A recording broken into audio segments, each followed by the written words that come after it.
dito talaga makikita natin na wala talagang kakwenta-kwentang testigo itong si Madriaga. Tama yung sinabi ni Amy Marcos eh. Bongbong, kung ikaw ang may pakana nito, alam mo yung totoo. Sabihin mo na. Nakakasira po. Ito po itong si Madriaga ay hindi lang po natin sinasabi na dahil siya ay nagsasabi ng kasiraan ni Sara kaya natin binabanatan. Hindi po. Kasi masisira ang kamera dito. Tingnan nyo tong kapalpakan ni Madriaga.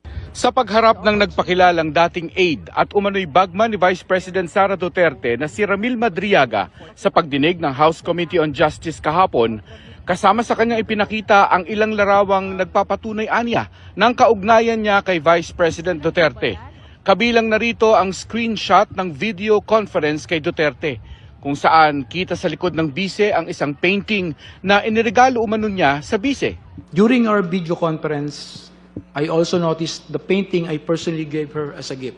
Sa clarificatory questions Pilingero talaga si Madriaga. May video call pa sila.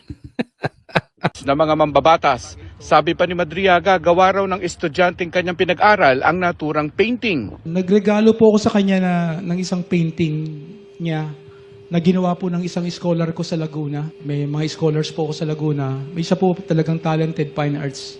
Ay nako, so ang punto niya rito, siya yung nagregalo ng painting kay Sara. Yari ka dito. Pinagawa ko po ng painting na yan.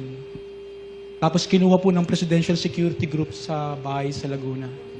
Presidential Security Group. Baka itanggi ka ng Presidential Security Group, di ba? Dapat nasa listahan ka. May ID ka man lang kung member ka ng PSG. Pero ang claim na ito ni Madriaga kine-question ng tanyag na artist mula sa Davao na si Tanya Gaisano Lee. Sa isang pahayag, sabi ni Lee, iniregalo niya ang painting na ito sa bise noong 2020. Ngayon, credit grabber ka. Hindi naman ikaw nagregalo. Meron ba tayong mga kaibigan ganyan, yung credit grabber. Oo, dapat para sa iyo di ba? Pero hindi naman ikaw nagbigay. Pati yung pagbibigay ng painting, inaako mo.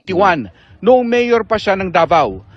Aniya, anumang pahayag na salungat dito ay walang katotohanan. Iginiit din ni Lee na siya ay taga Davao at hindi taga Laguna. Hindi rin aniya siya scholar. Ang naturang painting makikita sa post ng mga likha ni Lee noong 2021. Kung ikukumpara sa screenshot na ipinresenta sa pagdinig, kita ang pagkakapareho ng mga ito.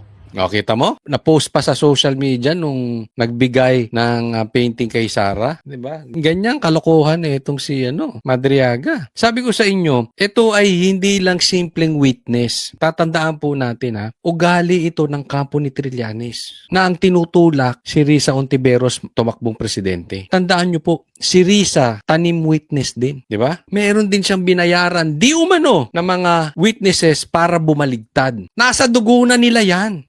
Etong mga pinklawan, etong lahi, sabihin na natin itong lahi nila Trillanes, mahilig talagang magmanipula ng mga witnesses. Kasi diyan pa lang, malaki pong kalukuhan. Hindi po yan nagkataon lang na nakakalimutan, parang ganun. O sumablay na araw at hindi nakakalimutan, naalala. Diba? Hindi ganun Kung saan sila lugar nakita, hindi. Ito painting. Imposibleng makalimutan mo na hindi ikaw nagbigay. Kaya nga sabi ko sa inyo, itong kamera na ito, ganyang kababoy. Etong mga sila Ridon, sila Abante, sila pangalanan na natin itong si Luis Tro na nagtago ng asawang rapist di umano, pinapaniwalaan si Madriaga. Sa madaling salita, magkakasabwat sila dyan. At wala man lang sa konting katotohanan ito si Madriaga. Ni walang kaduda-dudang tanim. Kasi pwede namang hindi alam ito ng mga kongresista Ako sa tingin ko, may mga ganun posibleng hindi mo alam na nagsisinungaling. But this one, itong si Madriaga, this is very, very obvious. Imposibleng hindi nila alam na nagsisinungaling. Kaya lang ginagamit, ganyan na po sila kababoy. Ang naturang painting, shinare din ni Duterte sa isang Facebook post noong 2021, kung saan katabi niya ang naturang painting. Sinusubukan pa ng GMA News na makuha ang panig ng kampo ni Madriaga. Alam mo, ang ginawa siguro nila Madriaga, chinek yung Facebook ni Sara, ni BP Sara, tapos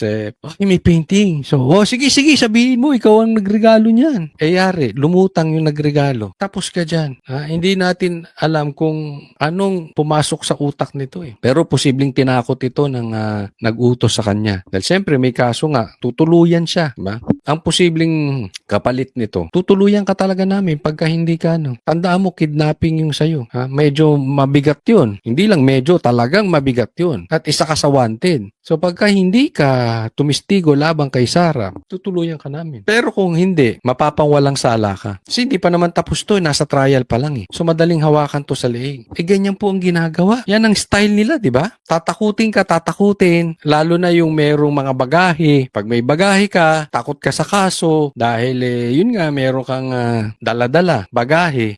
Susunod ka sa mga ito. Napapansin nyo, maraming congressman tahimik lang. Maraming senador tahimik ngayon. Bakit? Meron din kalukuhan eh. Tingnan nyo nangyari sa bilyar. Tumahimik. Bakit? May problema yung kanyang negosyo eh. May bagahe din eh. Lalo to. So, naipit siya. But sige, tumaya ka dyan eh. Pagdating mo 2028, tapos ka.